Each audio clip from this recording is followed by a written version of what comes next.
এই যে চাকরিতে প্রবেশের বয়স বৃদ্ধির বিষয়ে যে নানানভাবে আন্দোলন দাবির প্রেক্ষিতে একটা কমিটি করেছেন।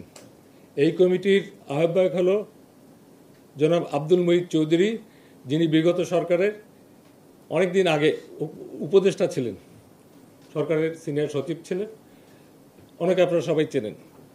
এই কমিটির মেম্বার সেক্রেটারি হলো x officio senior secretary, ministry of public administration. এবং এই কমিটির আহ্বায়ককে ক্ষমতা দেওয়া হয়েছে এবং এখতিয়ার দেওয়া হয়েছে যে কয়জন সদস্য দরকার উনি নেবেন। কর্মপরিধি ভেরি সিম্পল, এবং উইদিন 7 ওয়ার্কিং ডেজ এই কমিটি সরকারকে পরামর্শ দেবে বয়স বৃদ্ধির বিষয়ে। This is number 1।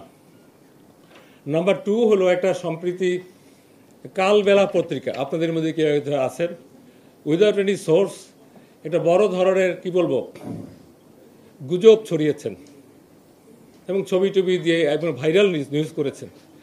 এই ব্যাপারে আমি আপনাদেরকে অনুরোধ জানাবো, একটা খবর দেওয়ার আগে ভেরিফিকেশন করা, একটা খবর এটা করে কি উনি খুব কি বলবো নিজেকে মূল্যবান জায়গায় নিয়েছেন, অথবা সেই পত্রিকা আজকে যখন বলবো এটা কিছুই ছিল না, এটা ভুয়া খবর এবং একটা উদ্দেশ্য প্রণোদিত এই ধরনের একটা খবর ছাপিয়ে আপনাদের সম্পর্কে অনেকের একটা কি বলবো যে প্রশ্নবোধক এসে যায়। এখানে কি ছিল, একজন নাম ওনার হলো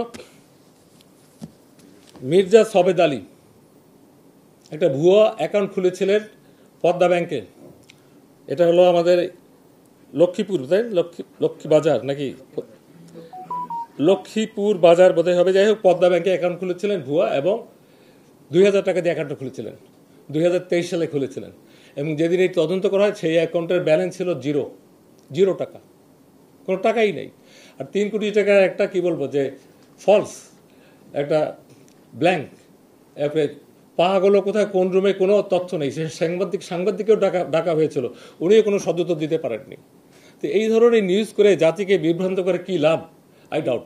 আমি আপনাদেরকে মূল্য দিই, ভ্যালু করে এই যে আজকে দেখতেছেন সবাইকে ডেকে আমি কথা বলতেছি, কারণ আপনাদের মাধ্যমে যে খবরটা যাবে সেটা প্রকৃত খবর যাবে। প্রকৃত খবর জাতির জানা দরকার, and you are a force. এখানে কয়েকটা বিষয় আছে, দৈনিক কালবেলা পত্রিকায় উঠেছিল, এটা 24শে সেপ্টেম্বর 2024 সালে হয়েছিল। 1 সদস্য একটা কমিটি করেছিলাম, সেটার বিরুদ্ধে পাওয়া গেছে। এবং ব্যাংকের যিনি ম্যানেজার ছিলেন, আমরা KYC বলি, নো ইয়োর ক্লায়েন্ট, এইটা না করে, ফর্ম পূরণ না করে তাকে তার অ্যাকাউন্ট খুলে দেওয়া হয়েছিল। যেই ঠিকানা দেওয়া হয়েছিল সেই ঠিকানা সে আদৌ থাকে না।